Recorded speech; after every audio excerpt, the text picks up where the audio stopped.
Welcome to the Sharing the Heart of the Matter. I'm Win Leon, and in this episode, co-host Vicky Atkinson and I sit down with PJ Gudka to talk about her debut psychological thriller, Perfect, a gripping novel that explores family secrets, generational trauma, and the impossible pursuit of perfection. Join us as we dive into the journey from poetry to thriller writing, the art of creating unforgettable characters, and the power of supporting fellow writers along the way. It's a thoughtful, lively conversation about storytelling, empathy, and what happens when the search for perfect begins to unravel. Pooja, Hey there, guys. Vicky and I are so excited to talk to you. We just congratulations on the release of your first novel, Perfect, which is such a great title, and we want to talk about that. But we're so excited to talk with you today. Thank you. Thank you both so much for having me on. I am like so excited. I've been fingers crossed like for so long to be on the podcast. So I'm so excited. Thank you. So good. Gosh, our pleasure for sure. And we loved Perfect. So I'm going to read a description, part of the description from Amazon. Perfect is an emotionally gripping psychological domestic thriller that explores the impact of dark family secrets and the generational trauma it leads to. It will have readers questioning how well any of us know those we love and how far we're willing to go to protect them. Woo! And it's so, I mean, both Vic and I said this, it's so good. I mean, great pacing, captivating plot. We love the characters. But you got to tell us how you managed the transition from poetry to thriller. Yeah. Thank you so much, both of you. I'm so happy to hear that you enjoyed the book. That obviously means the world to me. Like, this is my first book, so it's, all nerves, like, so scared. But Mhm. thank you so much. It was a very weird transition because poetry is so different than a novel, but in the funniest way, I feel like poetry was much harder because I wouldn't say poetry is my strong suit. It's just something I enjoy. And the first book was basically just kind of to dip my toes into the publishing world and just see what that's like. So I felt like poetry would be perfect for that. But with the novel, I just have had it in my head for so long that it's felt so natural to put out there, and it's just been the most to have so many great reviews and so many people telling me they enjoyed it, including you guys. Like, it really validates all that hard work. It really feels like the effort was really worth it. So you feel like you lived with this story for a long time. You just had it in the back of your mind or kind of running. Did you keep notes on it or was it just sort of um, a No, no storyline in your notes. head? No notes, but yeah, just in my head, I've like been thinking about the story. It's changed a lot from when I first thought of it, but Hmm. I have been thinking about it on and off for a long time, and I've just never been able to sit down and get the entire thing out. So when I was finally able to do it, that felt like getting a weight off my shoulder. Like, I had held on to it for the longest time, so it probably like years. Interesting. It That's so. felt, yeah, and it felt like one of the things that Win and I really enjoyed is that the characters had a lot of depth. So I'm wondering, based on what you just said, Pooja, if you had an idea kind of the arc of the story, but then because you're a poet, and you're just a beautiful writer, I wonder if some of what happened when you started to write, did you let the characters speak to you a little bit as you got to know them and that kind of changed some of the flow in the story? Am I guessing close? You're absolutely right. I think the characters really felt like their own people to me, and I was doing the writing, but they were the ones like telling me what to write in the funniest way. And I was so connected with them that certain things that I sort of had thought that would definitely be in the book, it just didn't feel right for the character anymore. So there were those changes. There were certain aspects of the character that I never even imagined until I wrote down Mhm. everything, and it just fell into place. And actually, this is like a fun little bit about the book, but I did not think of the end until I got to the end. I had no idea who the like who the person Really? would be. Yeah, I Wow. felt like at different points of the book I had everyone was a suspect, sort of like it Yeah. could have been anyone in the book. So different parts I thought it would be different people, and then I got to the end and it was the person I hadn't even considered while writing the entirety of the book. I was like, that's actually perfect. That's Yeah. perfect. That's Yeah. perfect. And we love your characters. I mean, there's this one, and because you have this dialogue and descriptions of people that are, as Vicky says, maybe it's your poet's ear, but Mm-hmm. you just have these great descriptions. And one early on, Sally, the mom, gets drawn into a conversation in a grocery store with like Yeah. gossipy mom, and Yeah. she says, "Yeah, I guess so," I responded, trying to figure out a way out of the corner she had literally backed me into. It's like, oh, yes, we've been in that corner before. So, did you have inspirations behind your characters? Like Yeah, people that, absolutely. Yeah, yeah, sorry. no, no, Yeah. maybe. Yeah, no, I absolutely did. She was like one of my favorite characters to write, like because she was just so annoying, and I think we know, like we've all been in those conversations where we're just dying to leave, or just very people who are like very aggressive about their behavior. So I was like, this is.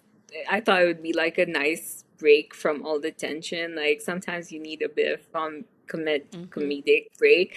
Yeah. So I think all the characters in a way are like based on people, but maybe like much more exaggerated. And the three main characters, Sally, James, and Lily, I think those are kind of like got from myself. I think the reason that the characters are so alive and real because I have been them at one point or the other. Obviously, not to the greatest extent, but a Hmm. little bit, like with Sally and like her perfectionism and her like struggles with that. I can. That was like very inspired by my own journey with the same things. And then with James, like people don't know this about me, but I used to have like a really bad anger problem, and Mm. it was difficult to deal with. So a lot of like things that James experiences is things that I might have experienced or that I felt like I could relate to. So that was inspired by my own journey with my own like issues with my anger and just Mm-hmm. like dealing with all that when I was younger. And the same with Lily, like, a lot of times when we're in difficult situations, it's so easy to lose our faith and our hope and just go down the worst paths possible. But thankfully, I moved past that. But a lot of Lily's character is also inspired by things I've gone through when I was younger, too. Yeah. What I love about Yeah. all of that is that you wrote so well about characters that were, so I like to think of it this way, flawed but functional.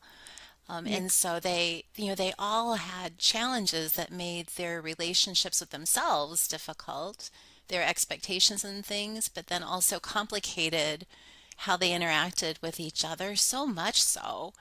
But I like that there was a lot of dimensionality to that when you wrote about them because they were also redeeming.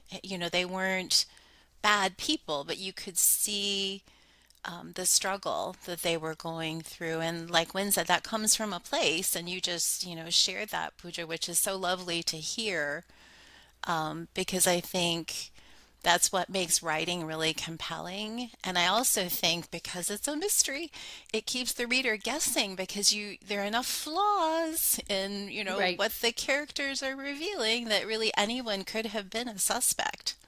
Hmm. Hmm. Yeah, I Yeah. think that was like the for me the biggest goal was to have characters that are not bad people, just have people who have had circumstances that they're not exactly in control over. And for me, like I've always been fascinated by morals and ethics, and I always feel like it's really easy to say that you'll be ethical, you'll always be moral and Hmm. make the right decision. But I think when we are actually put in that situation, it's very different. Like a lot of us would react in a way that would surprise ourselves.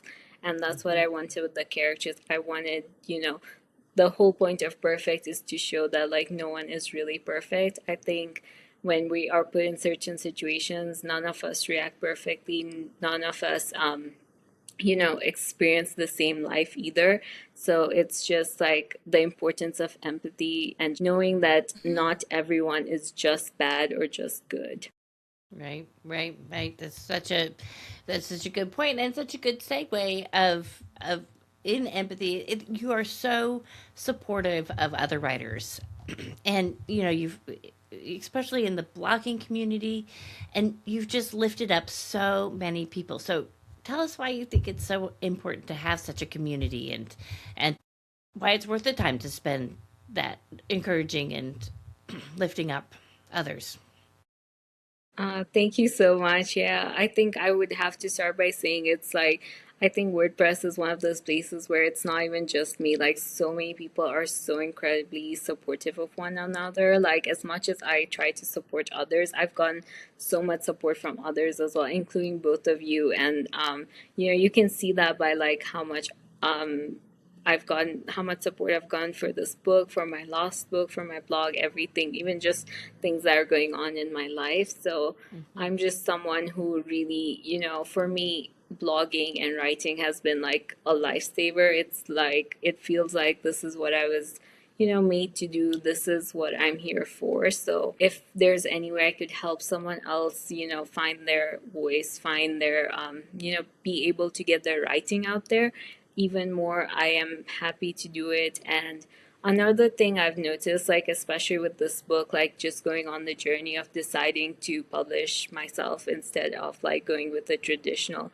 publisher, I think what I've noticed is that there these days, like the whole market is like so insanely obsessed with income and like just making a profit off writing. But to me, there are so many amazing writers on WordPress. The only reason they don't have like bestsellers is because they are not being accepted by traditional publishers, and not because their writing is bad, just simply because they don't have maybe the money to get themselves out there, or they are not, well known in the field already. And or maybe traditional writers just don't want to take a chance, which is what happens a lot. They no longer want to take a chance on people who are talented but might not sell, which I see on WordPress all the time, all these incredibly talented writers, and I just want to help get their writing out there because they deserve it. Like they're the ones who put in the hard work. To write a book is like one of the most difficult things you could ever do. So I'm just really happy to be there and like help them get their books out there, get their writing out there. Even if we're not supported by traditional publishers, that doesn't mean we can't like be someone, that doesn't Yeah, mean we can't have more readers enjoying our work. yeah. Right. And even This, with traditional publishers, yeah, it's hard to make income too. I mean, it's not yeah. any. Yeah. It's not a Yeah, walk in the that's park. really true. Yeah, Yeah.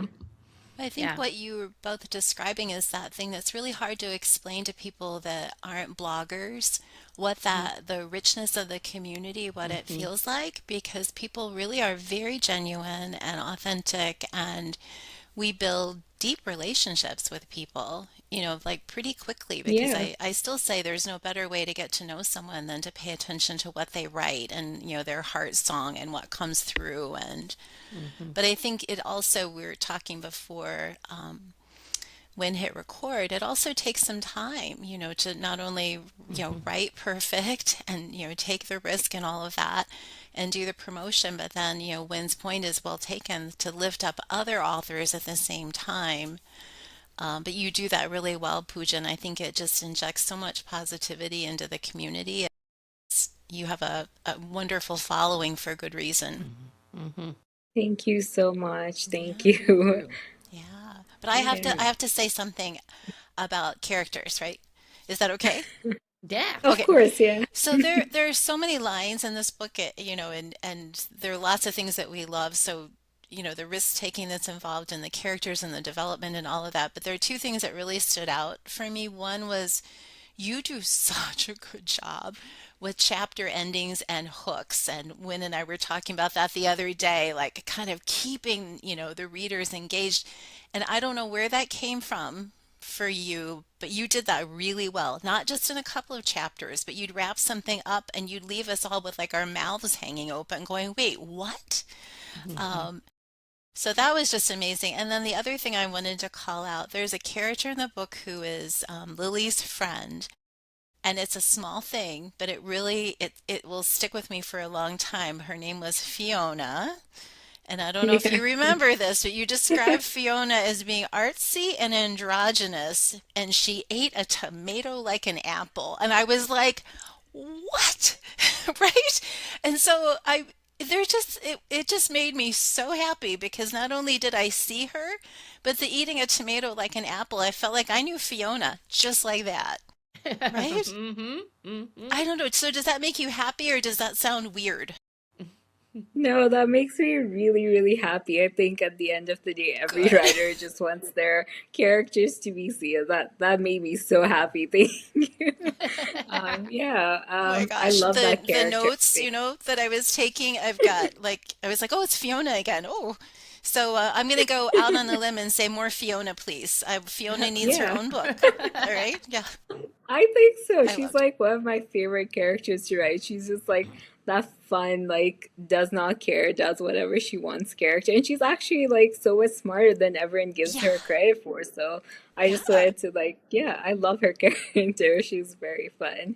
it was so good. But you did the artistry of the writing, never having written in this genre before, like Wynn said, I would never have known that reading it. I was like, oh, this is just Pooja's latest book, not first, right? Yeah. Thank Well, you so much. tell us about the title because perfect is such a good Yes. one word title. Did you know what that? Did you know the title Yeah. all along, or did you write your way to it? I think with the title, it's like I'm always drawn to like really short titles, mostly because I'm very bad at like coming up with titles. And it's sort of, I was not thinking of perfect as the title. I had the word perfect in the original title that I was gonna make the book, and then so much changed with the edits, so much changed with even just writing the first draft that title no longer felt appropriate. And then I was trying to find out, like, figure out what all these characters have in common. And I realized that all of them, they are searching for perfectionism and like the perfect life without Right. realizing that that's not possible, and it's just something they're all struggling with in different ways. And it just felt like the right title. But yeah, I came up with it, I think, like halfway through the book. It just felt Mm. like the right title. Yeah. Well, So and I good. think it was also one of the things I really appreciated was the relationship between James's mom and his I shouldn't we'll just say mom and his dad. I don't want to give anything away, but he in that relationship he was trying to help her be this perfect mom that she wanted to be, and in doing so he withheld a lot of information. So I think there were some really interesting nuances about what we do to try and help those that we love maintain this illusion, or this motivation for perfection, even though when we know for sure it's not really attainable, we still do these dumb things trying to like feed the monster, right? And so I thought that was a really interesting element in their relationship. I won't say anything else, but what he was trying to do to help her keep the illusion alive, which really was Mm-hmm. not helpful. Mm-hmm. Mm-hmm. Yeah, So I think that's what, in my opinion, that's what happens when we are out looking for perfection, right? Like, you're never gonna find perfect. You just become more delusional about it, I guess. Like, right. and people around you just are forced to keep that illusion alive. It's sort of like the perversion of perfection, where you go so far with it that you are on the other side and you do a 180 and everything is a mess. You just don't know it. Ooh, I love that, the That perversion is of good. perfection. Are you a Yeah. writer by any Yeah. chance? Totally. No, but I'm thinking about getting into it, Oh, yeah. yeah. Good idea. Yeah, yeah. What's next on speaking that's another great segue to Yeah. what's next on your creative radar? honestly, I am working on another book, same genre, a little bit different, but yeah, same genre. I've been hearing like a lot about like maybe a sequel, so it was not something I originally planned to write. I liked where this ended, unlike most people for whatever reason. I'm not one for happy endings, so well, maybe I shouldn't say that, but anyway, like I like that it ended in a bit of a oh my god moment, but people are interested in a sequel, so I will consider it. But right now, I'm working on another novel as well, unrelated to this one.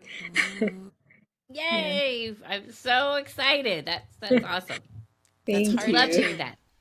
Yeah. Yeah, thank yeah. you. Love If I love to hear ever it. finish marketing, I'll get to the next one. Right, right. Yeah. Both are full-time jobs, that's for sure. But it's funny, once Exactly, you've done this now, it's kind of like that itch you need to scratch, right? You're like, okay, I did it, but exactly. it becomes a little bit of like an adrenaline high that you like, okay, I did that. What else can I do? Hmm. Yeah? Yeah, yeah, Yeah. absolutely. And also you feel like, okay, I can do even better in the next book. Like now Hmm. I know so much more than when I Hmm. started. So like it's like you just want to keep getting better every single time. Yeah. Right, Oh my gosh. right. What a So treat. Well, good. we highly recommend. Highly Highly recommend. recommend. It's so much fun to talk to you. Thank you so much for your time. It's so fun. Thank you. This was really great. Thank you. I really appreciate both of you having me on. I love your blogs and very excited to read your book, Wiki. So excited. Thank you so much. It Good. was a treat to spend time with you around the globe here. Yeah. Mm-hmm. Yeah. So true. Yeah. But Covering all the three time best. zones. Yes. Oh my gosh. Thank Yeah. you. Yeah, but take care. Much success, and I know all the details are going to be linked for everyone to kind of dive in because this is one you don't want to miss. Get Nope. on board. Absolutely. Hmm. Absolutely. Thank you. Thank you. Thank you.